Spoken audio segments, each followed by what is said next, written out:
Y estaremos leyendo esta mañana la escritura en Números, capítulo 14.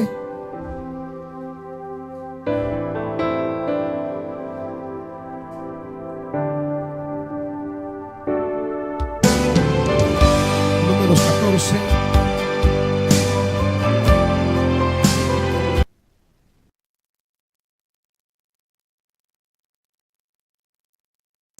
Vamos a comenzar a leer desde el versículo último del 13, que es el 33, para luego pasar de largo al 14. ¿Estamos, hermanos? Dice el 13:33: hasta vimos anaquitas, comparados con ellos parecíamos langostas, y así nos veían ellos a nosotros. Aquella noche toda la comunidad israelita se puso a gritar y a llorar.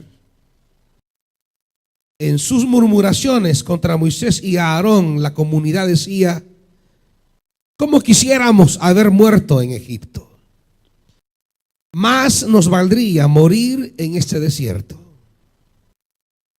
¿Para qué nos ha traído el Señor a esta tierra? Para morir atravesados por la espada, y que nuestras esposas y nuestros hijos se conviertan en botín de guerra. ¿No sería mejor que volviéramos a Egipto? Y unos a otros se decían: escojamos un cabecilla que nos lleve a Egipto. Entonces Moisés y Aarón cayeron rostro en tierra ante la comunidad israelita. Ahí estaban también Josué, hijo de Nun, y Caleb, hijo de Jefone, los cuales habían participado en la exploración de la tierra. Ambos se rasgaron las vestiduras en señal de duelo y le dijeron a toda la comunidad israelita: la tierra que recorrimos y exploramos es increíblemente buena. Si el Señor se agrada de nosotros, nos hará entrar en ella. Nos va a dar una tierra donde abundan la leche y la miel. Así que no se rebelen contra el Señor, ni tengan miedo de la gente que habita en esa tierra. Ya son pan comido. No tienen quien los proteja, porque el Señor está de nuestra parte. Así que no les tengan miedo. Pero como toda la comunidad hablaba de apedrearlos, la gloria del Señor se manifestó en la tienda frente a todos los israelitas. Entonces el Señor le dijo a Moisés: ¿hasta cuándo esta gente me seguirá menospreciando? ¿Hasta cuándo se negarán a creer en mí a pesar de todas las maravillas que he hecho entre ellos? Padre, estamos delante de ti esta mañana, urgidos y necesitados. Que tu palabra pueda ser proclamada al corazón nuestro. Que tu palabra pueda clarificar nuestros caminos y reordenar nuestras prioridades. Porque tú sabes, Dios, que a veces por la vida nos encontramos en fases de andar vagando y de no tener definido un horizonte. Pero si tu palabra nos sale al encuentro y tu Santo Espíritu logra tener misericordia de nosotros y hablarnos y hacer que esa palabra penetre el alma como espada, entonces, Dios, tendremos la esperanza de poner nuestros pies rumbo a tus promesas y tu palabra. Padre, háblanos y vuelve el corazón nuestro hacia ti. En el nombre de Jesús. Amén. Pueden sentarse, hermanitos.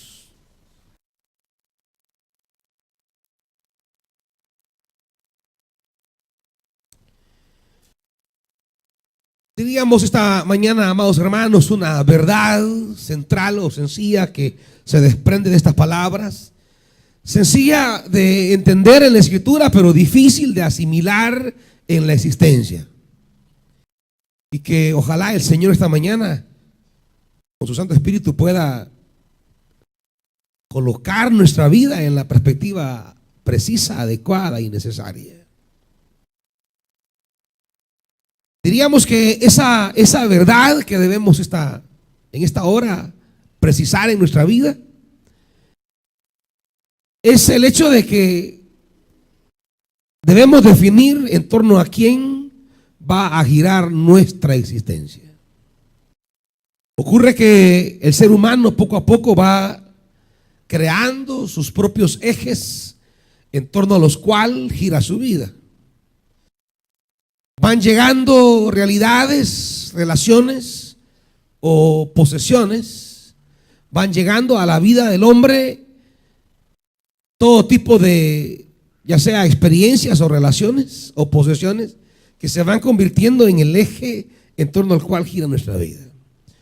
Y cuando digo que se van volviendo nuestro eje, significa que toda nuestra atención, nuestra prioridad, nuestras energías y todo lo que podamos sentir o experimentar va aunado hacia esa realidad que ha logrado concentrar mi existencia. Y es una lástima, y justamente aquí diríamos es la razón de lo que el ser humano vive en estos tiempos. Es una lástima que esa realidad que absorbe nuestra vida a veces no es Dios, hermanitos. No es la obra de Dios. A veces son realidades que son importantes. Yo no digo que no son valiosas, pero que no deberían ser jamás el eje, el meollo de nuestra vida. Vivimos a veces para realidades tan efímeras. Vivimos nuestra vida para realidades tan pasajeras. Y cuando digo pasajeras no hablo nada más de unos días. Puede ser incluso de 20, 30 años, 40 años. Eso es pasajero, hermanos. En la perspectiva de la eternidad, esas cosas son pasajeras. El problema es que en la perspectiva del tiempo nuestra, que es esta vida, a veces pensamos que 40, 50 años es un montón de tiempo. Sin embargo, eso no es nada en la perspectiva de la eternidad. Sin embargo, eso no representa nada en la mirada de Dios. Y es una lástima de cómo nuestra vida la vamos concentrando, creando, diríamos, nuestros propios dioses. Y la Biblia le va a llamar dioses no necesariamente a algo que de manera explícita vamos a adorar. La Biblia le va a llamar dioses a aquellos que captan nuestra vida, aquellos que absorben nuestra vida, aquello realmente para lo cual vivimos.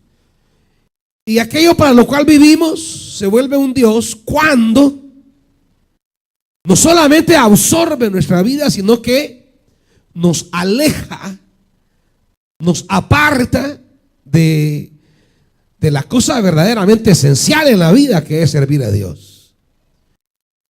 Y si nos aparta de eso o por lo menos no solo nos aparta, sino que disminuye la calidad de entrega a Dios, pues representará un Dios o un ídolo en nuestra vida. Por muy valioso que sea, por muy bueno que sea, si viene a ocupar la centralidad que solo Dios y su reino han de ocupar en nuestra vida, pues se ha vuelto en la práctica un ídolo. En estos pasajes que hemos leído, el escritor sagrado quiere remarcar, diríamos, la prioridad que debe tener el ser humano en Dios. Porque al fin de cuentas, nuestra vida depende solo de Él, amados hermanos. Porque al fin de cuentas, aunque en un momento de la vida usted se sienta amado por tantas personas, si hay un momento en la vida en el que usted se siente apoyado por muchas personas, si hay un momento en la vida en el que usted se siente respaldado por muchas personas. Sin embargo, quiero decirles que hay momentos en la vida en que esos de los cuales se sintió amado y respaldado, habrá momentos en la vida que ninguno va a volver por usted. Habrá momentos en la vida que ninguno sacará la cara por usted. Y es allí justamente, es en esa circunstancia donde habremos de saber si en el momento que nos sentíamos respaldados y amados y llenos de todo lo que la vida pueda darnos, ahí en el momento de abandono es donde vamos a entender si supimos darle a Dios la prioridad cuando nos sentíamos amados, fuertes, respaldados, o nos sentíamos en la cima de la montaña. Ahí sí, en ese momento supimos darle a Dios su lugar. A la hora que enfrentemos enemigos más grandes que nosotros, sabremos si le dimos a Dios realmente su lugar o si lo sustituimos por todos esos que eran amados para nosotros, o si lo cambiamos por todas esas realidades que eran valiosas para nosotros, y que en lugar de profundizar nuestra relación y servicio a Él, comenzamos a dispensar tiempo para tantas personas, pero menos para Dios. Porque una cosa dice la Biblia con claridad, amados hermanos, y es que en el día malo, en el día adverso, el que estará siempre allí a la par nuestra para darnos victoria y levantar nuestra cabeza es el Señor. Aquel que aparecerá siempre como nuestro defensor, aquel que entregará bajo nuestros pies nuestros enemigos, es el Señor. Por tanto, si mi victoria depende de Él, si mi vida depende de Él, si todo lo que ha de venir a mi vida marcado de bendición depende de Él, significa que no debe haber un tramo en mi vida en el que yo descuide mi relación y mi prioridad con Él. Significa, amados hermanos, que nadie debe aparecer en nuestra vida para ocupar la atención, la centralidad, la prioridad, la importancia que Dios debe tener en nuestra vida. Si al final de todo, amados hermanos, si al final de todo la única persona que hará posible, la única persona que nos hará volar sobre nuestras alturas es el Señor, significa, amados hermanos, que usted no puede descuidar ni cambiar por nada ni por nadie lo que son las prioridades, el llamado, la palabra que Dios ha puesto en su vida. En el pasaje que hemos leído, Israel está enfrentando una hora muy crítica. Israel está viviendo una hora muy decisiva. Hay un grupo de 12 hombres llamados espías que han ido a la tierra de Canaán para supervisarla, para mirarla, para evaluarla, para conocerla. Y habiendo regresado de ver la tierra, traen un informe al pueblo. Un informe visual y un informe verbal. Un informe visual porque se traen unos racimos de uvas, unas granadas, se traen frutos de aquella tierra y era algo sorprendente, ya que dice la Biblia que un racimo de uvas lo traían entre 2 hombres para describir la desproporción de esa bendición. Una tierra que produce cosas grandes y maravillosas, tal como el Señor lo había dicho. Una tierra que tiene cosas que Israel jamás había visto. Y se traen, diríamos, esa prueba, esa señal, esa evidencia de lo maravilloso que es la tierra. Pero simultáneamente a esa gráfica de lo grande que hay en esa tierra, también traen un informe verbal acerca de que no solamente los frutos son grandes, no solamente los racimos son enormes, no solamente las granadas son deliciosas y grandes, sino que también acompañado a que los frutos son grandes, también dice que las ciudades que van a enfrentar son grandes y que sus murallas llegan hasta el cielo, que los habitantes de esa nación también son grandes, son gigantes. Y por tanto, cuando están sopesando los frutos maravillosos que hay, más los desafíos grandes que hay, Israel entra en una tensión, Israel entra en un conflicto, Israel entra en una crisis de fe en Dios. Y en esa perspectiva que él mira, los desafíos, los retos, las amenazas que va a enfrentar, para ellos son más grandes que los frutos que han traído.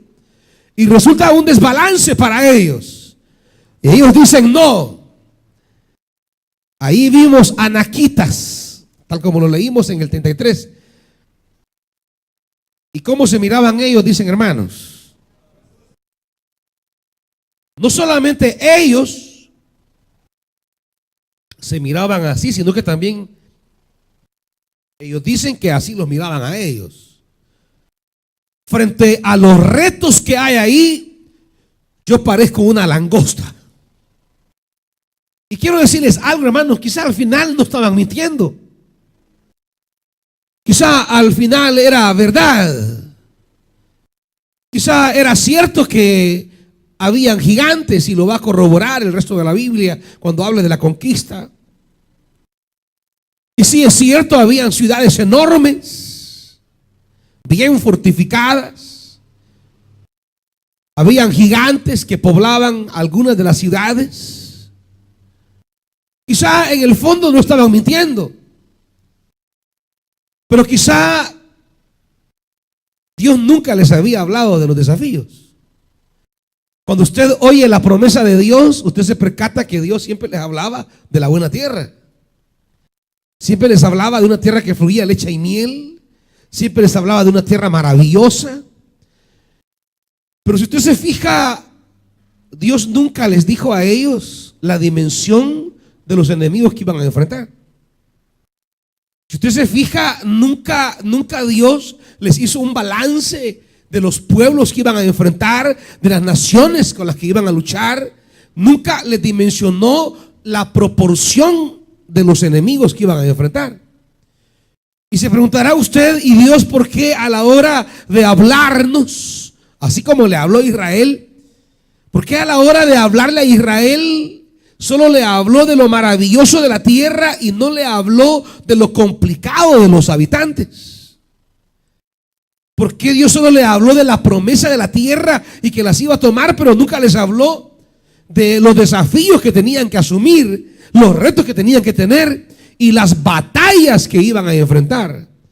Y de cómo los enemigos y sus ciudades eran muchísimo más grandes, mejor fortificadas, más empoderadas que el mismo Israel. ¿Por qué Dios nos habla solamente de las cosas buenas de la tierra, pero no nos dice de las cosas que vamos a enfrentar en esa tierra? Y de repente nos encontramos así, diríamos, de frente con la dimensión del problema y nos sentimos desorganizados, desbarajustados, nos descontrolamos. Porque pensábamos entonces que la promesa era tan linda que parecía tan fácil. Y la promesa nunca deja de ser preciosa y agradable, pero nunca es fácil, hermanos. Y si nunca es fácil, ¿por qué Dios no nos habló de lo que íbamos a enfrentar en la tierra? Es que quiero decirle algo, amado hermano. Usted no necesita saber las adversidades que va a enfrentar en el futuro. Fíjese bien lo que le voy a decir, porque hay gente que vive en una agonía respecto a lo que viene, y hay gente que le encanta hablar de revelaciones que ha tenido acerca del trágico futuro de alguien. Y mire, yo soñé que a usted lo atropellaban, fíjese. Y mire, yo soñé yo soñé que a usted se lo llevaban preso, fíjese. Y mire, yo soñé que a usted le daba una enfermedad terrible. y mire, yo soñé esto. Y la gente, cuando oye estas cosas, se siente paralizada y atemorizada. ¿Sabe por qué Dios nunca le dijo a Israel qué era lo que venía? Porque Dios le dijo a Israel lo único importante que Israel debía saber. Y lo que Israel debía saber: yo soy su Dios y yo voy con ustedes. Nada más. Nada más. Digo esto porque a veces la vida comienza a girar en torno a los problemas y no en torno a Dios. Digo esto porque de repente comenzamos a preocuparnos por querer saber qué es lo que viene y no nos preocupamos por lo que ya tenemos, que es su presencia. Digo esto porque comenzamos a preocuparnos por los gigantes y se nos olvida que el más grande de todos camina con nosotros, amados hermanos. A veces comenzamos a preocuparnos por la enfermedad que me han anunciado y se me olvida que conmigo está el sanador. Nos preocupamos por el problema legal que hay y nos olvidamos de quién es nuestro abogado, hermanos. Nos preocupamos por lo enredado o por las cosas que en silencio otra gente anda haciendo y usted ya entra en la agonía. ¿Y qué estarán planeando? ¿Y quiénes son? ¿Y qué? Amado hermano, y su vida comienza a girar en torno a la ansiedad de qué están armando contra usted. Y usted se olvida de buscar y de agradar a aquel que no importa lo que los secretos armen contra usted, Él es capaz de desbaratar toda red puesta a sus pies y darle libertad. ¿Están entendiendo esto, hermanos? Y ese es el problema de Israel. Israel ha cambiado el énfasis de lo verdaderamente importante. Y hay gente que en lugar de alegrarse con la presencia de aquel que camina con nosotros, le entra la angustia de los rumores que le han ido a meter. Hay gente que vive de rumores y no de la presencia de Dios. Fíjese lo que dice el 13:32. Y comenzaron, ¿qué dice, hermanos?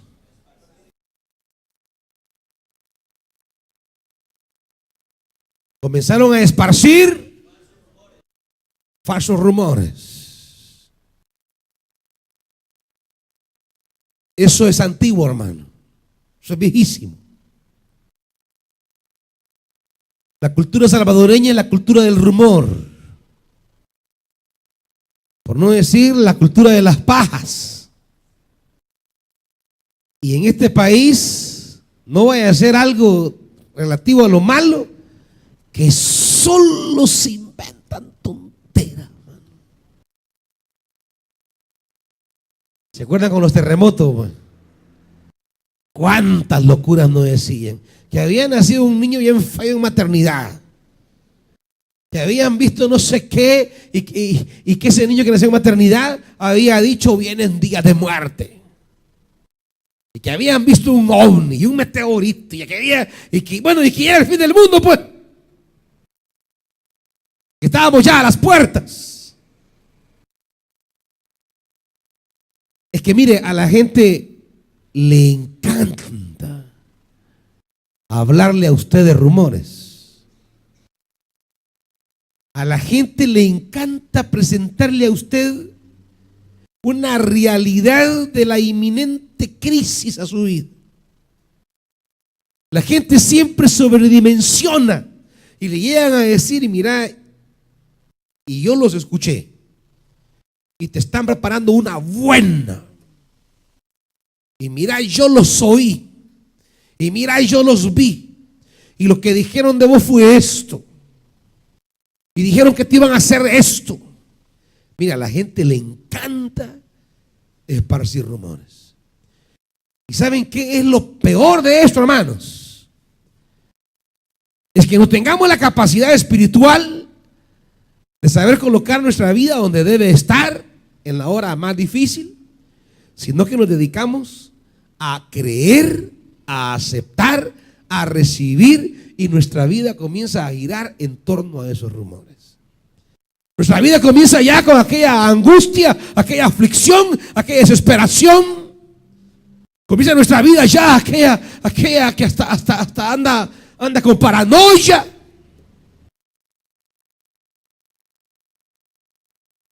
Usted ya ni vive, ya anda desesperado y angustiado. Israel cayó en esto, cayó en esa realidad de sentirse una langosta peleando contra gigantes. Y en ese marco se toman decisiones bien equivocadas, hermano. Cuando ellos se sintieron imposibilitados de enfrentar a los enemigos, dice el versículo 1, mire todo lo que se pone a hacer alguien que, invadido del miedo y del temor, de los rumores, mire todo lo que se pone a hacer. Versículo 1.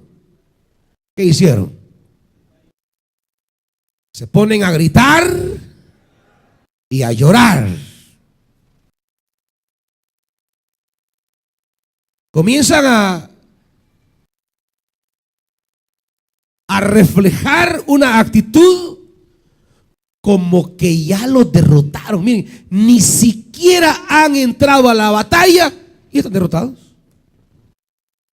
Gritar y llorar era la respuesta de un pueblo cuando había experimentado una derrota. Gritar y llorar era la reacción de una nación cuando habían sufrido la catástrofe de una derrota militar frente a otro pueblo. El versículo 1 lo que refleja es: Israel ni siquiera ha entrado a la batalla y ya está derrotado. Ni siquiera ha entrado a la batalla y ya está llorando. Ni siquiera le han dicho nada de verdad, ni le han comunicado oficialmente y usted ya está llorando.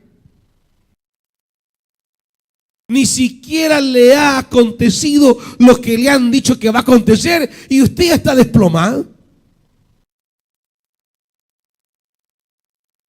Ni siquiera le ha venido a su vida.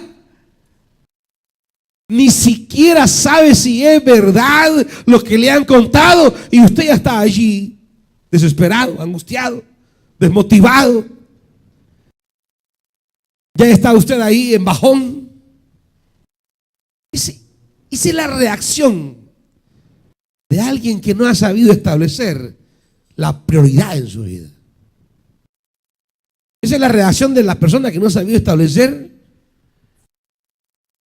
dónde está realmente su corazón. Israel de entrada ni siquiera le ha pasado nada de lo que han dicho y ya está lamentándose. ¿Sabe qué significa esto, hermano? Lo que significa es que hemos descuidado en un momento nuestra prioridad. Porque ya van a ver la reacción de la gente que sabe con quién camina, dónde está y a quién sirven. Pero el que no sabe comienza a llorar y a gritar. ¿Qué más hacen? Versículo 2. ¿Qué más hacen? Comienzan a murmurar, comienzan a criticar. Y claro, lo más fácil es criticar ¿a quién? A los líderes. Es lo más fácil.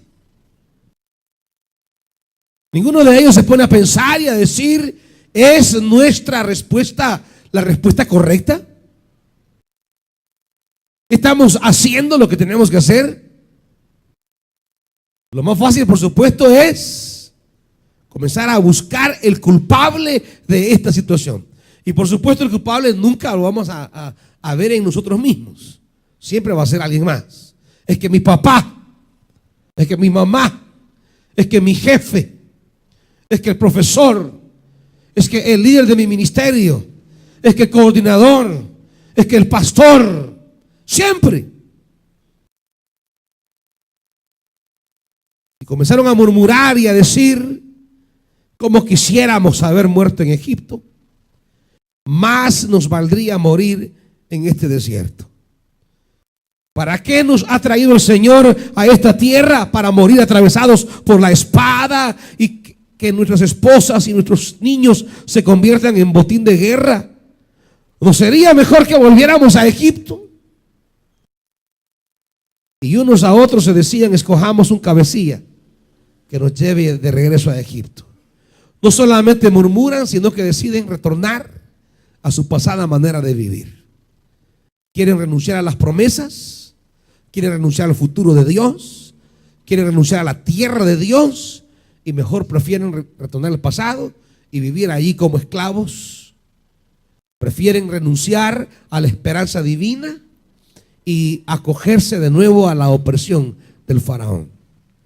Imagínense las decisiones tan necias a las que nos hace volver una vida que no está centrada donde debe estar, sino que vive de lo que la gente diga, de lo que la gente piensa, de lo que la gente rumora, y de cómo nuestra vida pierde el centro, el eje fundamental.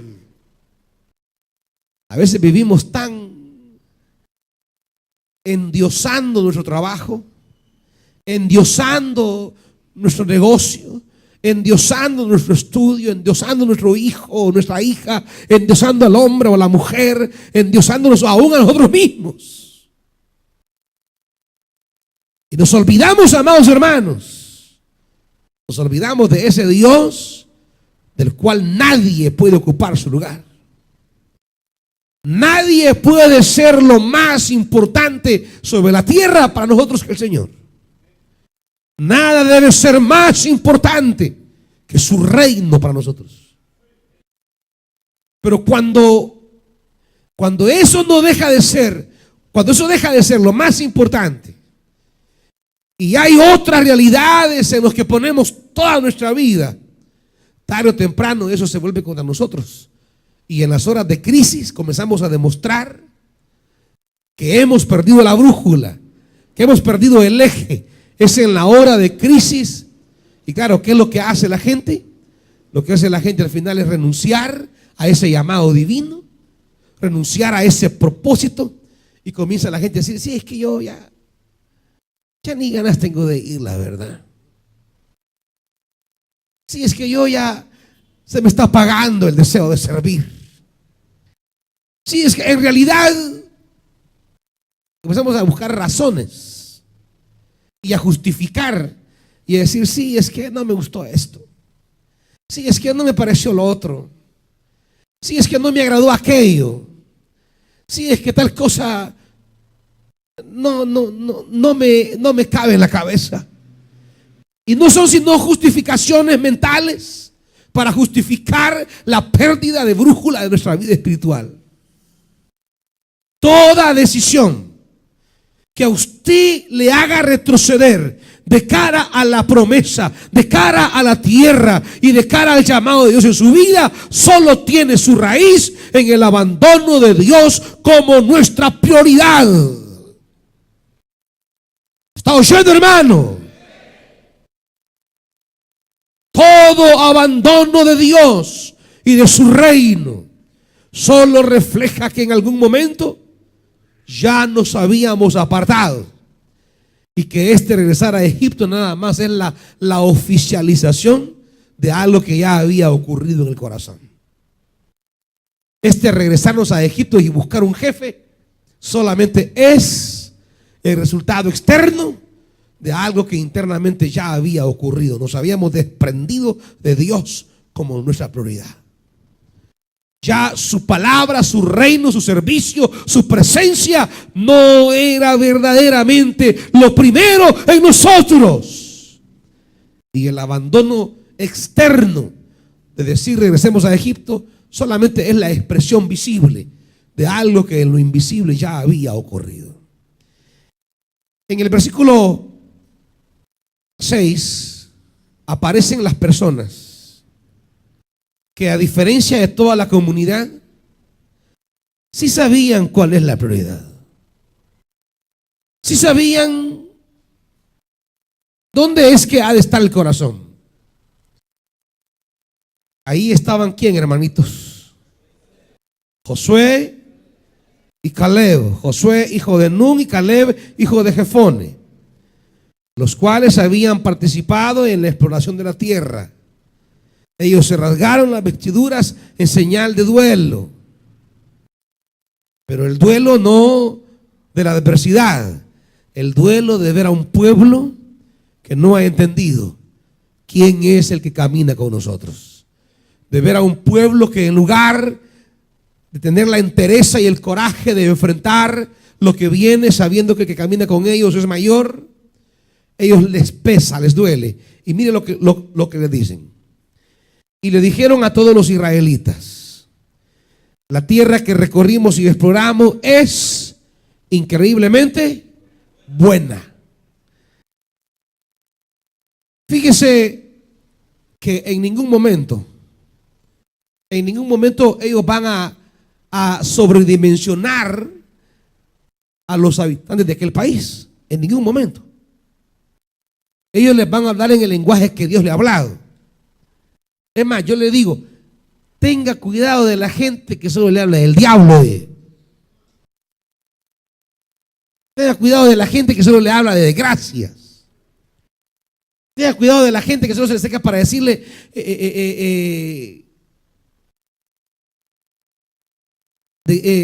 inutilidades, solamente le habla de fracasos, de derrotas y de adversarios enormes. Tengan cuidado. Aquellos regresaron así. De lo que hablaron mucho más de los enemigos que de las promesas.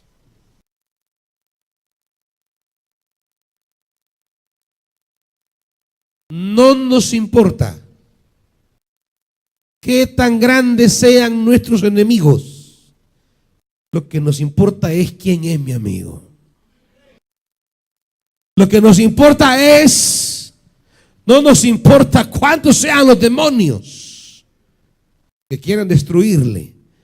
Lo que nos importa es la promesa que dice: las puertas del infierno no prevalecerán contra ella. O sea, es saber dónde estamos, pues.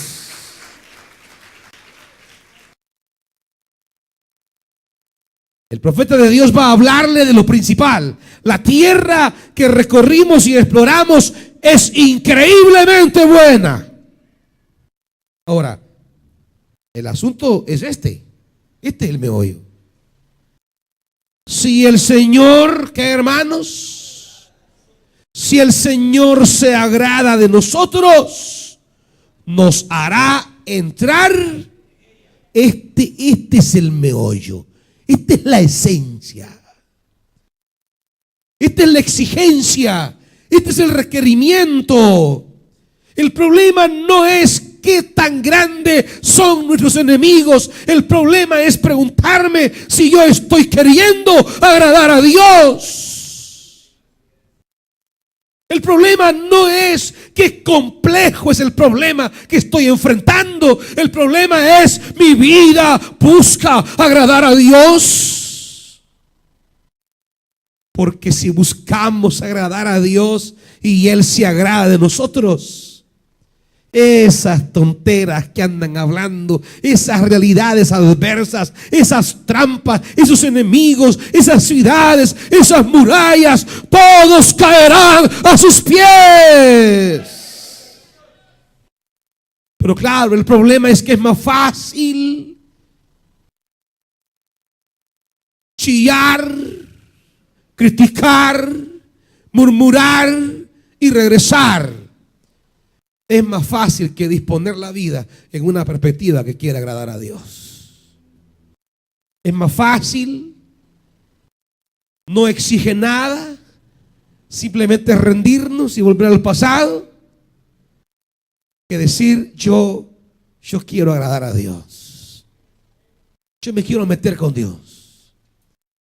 Yo quiero disponer mi vida para que Dios se agrade de mí. Que Dios diga: eres mi hijo en quien me complazco. Que Dios diga: me encanta tu vida, me encanta tu servicio, estoy agradado contigo.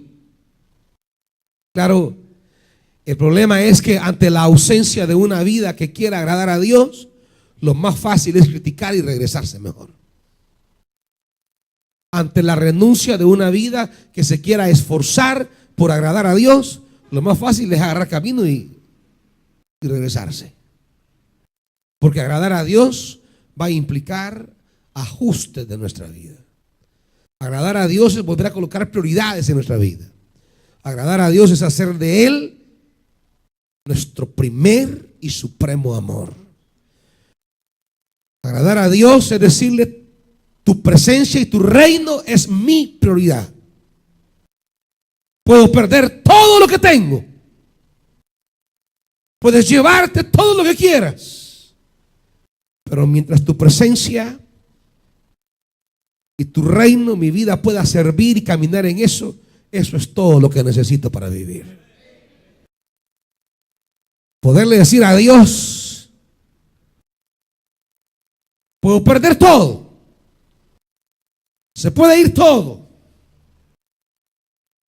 Pero si servirte sigue siendo un privilegio, me basta y me sobra. Podemos perder todas relaciones, podemos perder todas posesiones, pero si Él sigue siendo nuestro Dios y camina con nosotros y le seguimos sirviendo y buscándole agradar, eso es lo que importa, amados hermanos. Cuando Job lo perdió todo, solo dijo: desnudo salí del vientre de mi madre y desnudo volveré allá, mas sea el nombre de Jehová bendito. Eso. Sin chillazones, sin murmuraciones y sin regresar a Egipto. Es decir, tú eres lo más importante en mi vida. ¿Ustedes creen que no sufrió él la pérdida de sus hijos? ¿Creen que no los quería? ¿Creen que el hombre era de palo? ¿Creen que era de piedra? No, si dice la Biblia que intercedía por sus hijos, pero que al final había algo más importante que sus hijos: agradar a Dios. Más importante que el marido, agradar a Dios. Más importante que la mujer, agradar a Dios. Más importante que las hijas, agradar a Dios. Más importante que el trabajo, agradar a Dios. Más importante que cualquier recurso de última generación, agradar a Dios. ¿Sabe cuántas veces usted hace sacrificios enormes que nunca ha hecho por Dios? Pasa vergüenzas que nunca ha sufrido por Dios. Se la juega en cosas que nunca se las ha jugado por Dios. Y así decimos que Él es nuestro Dios. Y así decimos que Él es nuestro Señor. Por eso Dios pregunta, y termino aquí, hermanos. Versículo 11. ¿Hasta cuándo esta gente me seguirá menospreciando? ¿Hasta cuándo seguiremos menospreciando al Señor? Significa: ¿hasta cuándo habrán realidades en su vida que tienen mejor precio que Dios? Menospreciar es eso, ponerle un precio menos. ¿Hasta cuándo vamos a valorar a Dios mucho menos de lo que valoran realidades en su vida? Y que usted lo demuestra en la capacidad que tiene de entregar, de arriesgar, de comprometer, de gastar, de invertir, de dar. ¿Hasta cuándo objetos, personas, pasatiempos tienen más precio que Dios en su vida? ¿Hasta cuándo, dice el Señor, me seguirán menospreciando? El problema no son los enemigos. El problema es que no ponemos a Dios en su valor correcto. Los enemigos, que sean quienes sean, mientras usted esté valorando a Dios Y valorar a Dios significa buscar siempre agradarlo. Y mientras usted valore a Dios en su dimensión precisa de ser nuestro eje fundamental, no importan, hermanos, los cananeos, heveos, fereceos, peleteos, jebuseos que se levanten contra usted. No importa ni uno de ellos. ¿Quién puede contra nuestro Dios? ¿Quién puede contra Él? ¿Quién? ¿Quién detiene su mano? ¿Quién? ¿Qué importa la tragedia que le pinten? El panorama oscuro que le hagan pensar. Mientras Él esté con nosotros, ¿quién contra nosotros? Y Él debe ser su prioridad. Él debe ser su prioridad. Concéntrese en Él, en amarlo, servirlo y hacer lo que Él quiera, hermanos. Métase al gozo y a la aventura de decirle a Dios lo que quieras. Yo eso voy a hacer. Miren, amado, eso es lo que da libertad. Libre del temor, libre de la angustia. Lo que da libertad es que al que amamos, al que servimos y al que nos hemos propuesto agradar, Él es el que siempre levantará nuestra cabeza. Pónganse de pie, amados hermanos.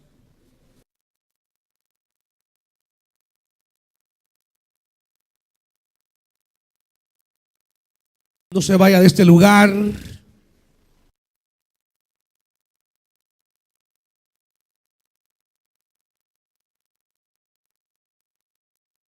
sin decirle al Espíritu Santo que le ayude a hacer un examen de su vida. En tu palabra mi fe descansará.